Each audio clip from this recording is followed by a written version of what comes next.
And it would appear we ran out of time on that recording, unfortunately, so I'm having to start another one. So this is going to be part 2, the mixing of the lye and everything together for the goat's milk soap. This could be ideal for people who know how to do everything up until this point, or if you just need a little refresher on how to mix the lye with the milk and the oils together and then do your tracing and pouring. So I'm just gonna go to town on all of this. So 5.35 ounces of lye. So I'm opening up my lid here, being very careful not to get it anywhere. And then I'm just gonna pour it in here and check it out. Go pretty slow because it is lye, you just wanna be careful with it.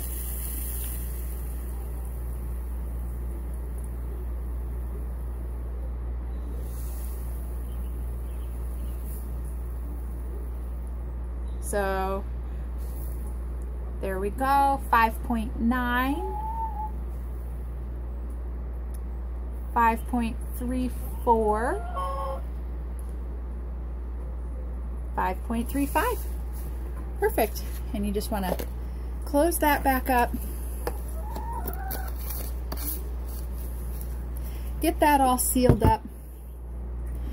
And then you're going to pour that over your frozen goat's milk. I'm going to get it poured in first, then I'm going to move my scale out of the way and shift the bowl so you guys can see what's happening here.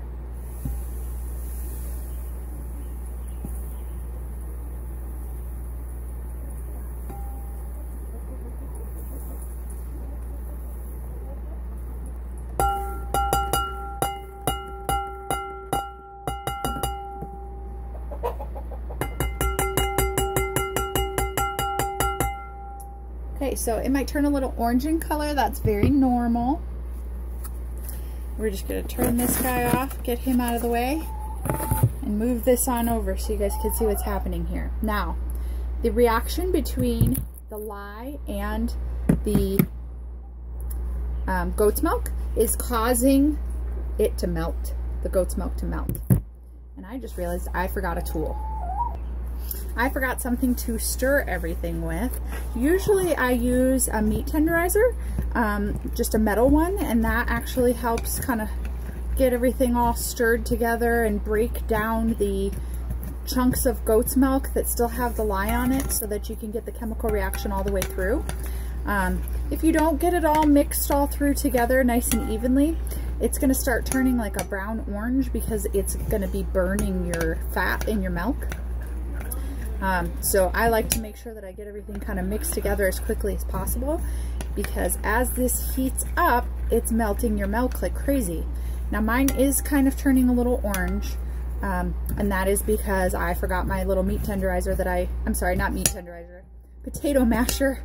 The metal one is usually what I use, and then you can break things apart. But when I ran back inside to look for it, it's nowhere to be found. Isn't that always how that happens? So I'm just using a plain old stainless steel spoon. No big deal. And I'm very gently just breaking up the goat's milk as it's melting. And I'm also making sure to just kind of stir it around because we want to keep the temperature even. Now, through your gloves, if you feel the bowl, you're going to feel it's getting warmer. If it's almost hot to the touch, too warm. And like I said, you want to make sure that your temperatures between your combination of milk and lye and your oils are pretty much the same when you add them together. So you don't want this mixture getting too hot, or they aren't going to be almost the same when you mix them together. So in that event, because I've been doing this for quite a little while, I kind of work quickly and know, you know, when it's getting too hot, when it's not. But you can always take it and do one of two things. If you have your sink empty, you can quickly turn on the cold water, fill the sink up to about an inch of cold water, and bring your bowl inside the house and just pop it on in there. If it's still feeling really hot and you're a little concerned that maybe it's a little too warm, take a meat thermometer and pop it in the mixture of the lye and the milk and just see where you're at.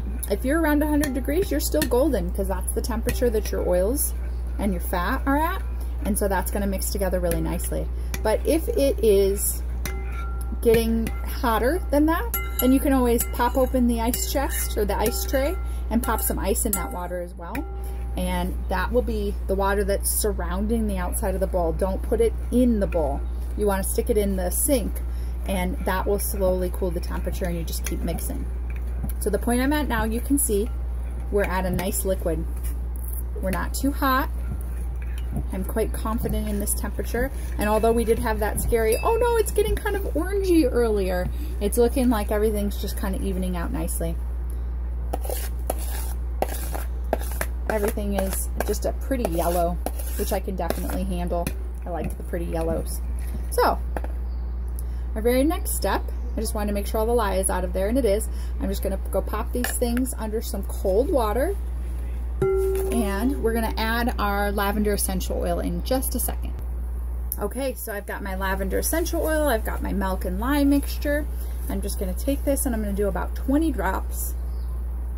2, 3, 4.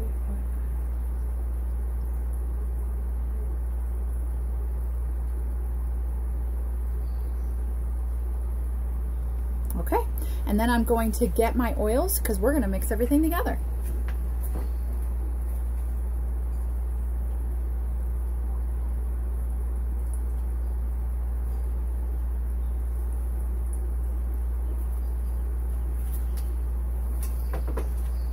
Got my nice big vat of oils here, and then you kind of give it a sniff. Ooh, I can smell those essential oils working really well. Now 20 drops is about what I usually add.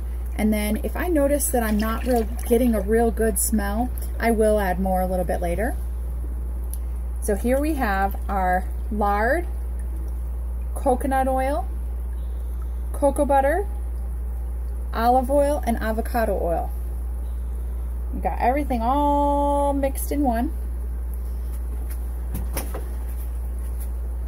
And then we're gonna take this immersion blender, get it all the way in there.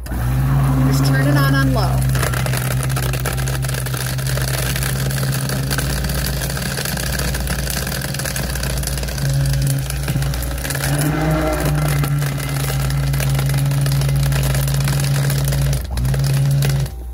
Now, to be able to talk to you guys, I am actually going to